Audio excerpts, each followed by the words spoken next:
Mga boss, magandang araw. Puntahan natin yung kahoy na 700 years. Higit 700 years old na po ang punong kahoy nito. At ito ay kinatatakutan ng mga bata. Dahil habang sila ay nangunguha mga boss, nagkakaroon ito ng paglaglagan. Kahit walang hangin mga boss, kusang naglaglagan ang mga bunga nito. At para malaman nyo mga bossing, puntahan na natin ang tinatawag na Katmon na matatagpuan sa Zamboanga Peninsula. Tara mga boss. So ayun mga bossing, paglagpas mo ng malaking puno, yan, nakita ka ng kahoy. Malaking puno mga bossing. At ito na mga bossing, tatambad dito mga bossing ang tinatawag na Katmon. Ano yung mga bossing? Ang Katmon ay pangsahog. Ito na nga sinigang. O isang pangsahog ng sinigang mga bossing. Dahil sa mga nakaka-familiarize nito mga bossing, yan po ang puno na yan ay sobrang tagal. At grabe mga bossing, hindi natin masusukat na nakakatagal na pala nito. At ayun na, ayun sa sabi-sabi mga bossing, umabot na talaga ito ng 700 years old. So ayan mga bossing, malapit na tayo sa tinatawag na Katmon. At anytime mga bossing, araw-araw at kahit anong season mga bossing, ay madalas itong nangunguha.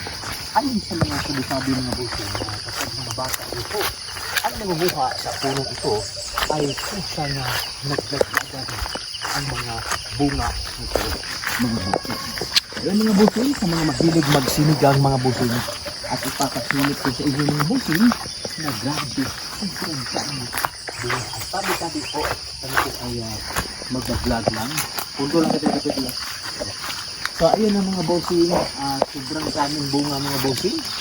Umagang umaga at syempre mapapansin nyo, kulay green po yan lahat mga bossing. Gawa ng napakagandang season ngayon. Umuulan-ulan na kasi mga bossing at talagang napakasulit at paldong-paldo itong mga bossing na sobrang daming bunga mga bossing. So, bossing, kahit ikutin natin ito mga bossing ha, talagang ang bunga nito mga bossing paldo. Kahit ipapakita nyo sa video mga bossing. So mga bossing, nakawakan ko ang camera mga bossing. Para kuan, masamaan imong ikuan ikaw. Masama ikasulti mo rin ho, kalami ba ng Katmon?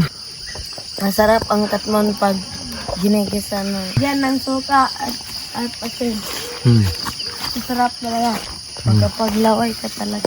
Okay na, okay na. So sila po mga bossing ang kumukuha niyan mga bossing. At magdadala ka lang ng asin mga bossing at talagang tad-tad sa sabunga.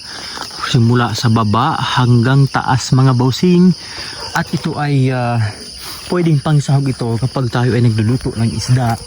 At kapag tayo ay nagsisigang mga bossing. So ganun siya kaganda mga bossing, no? Grabe, napakasulit mga bossing. At syempre kung isusum o ilalapit natin itong mga bossing, ay napakalapit na po talaga ang bunga. So simula sa baba mga bossing, hanggang taas mga bossing, sobrang daming bunga niyan. Yan po ay tinatawag na Katmon. At syempre, naglaglaga na po ito mga bossing.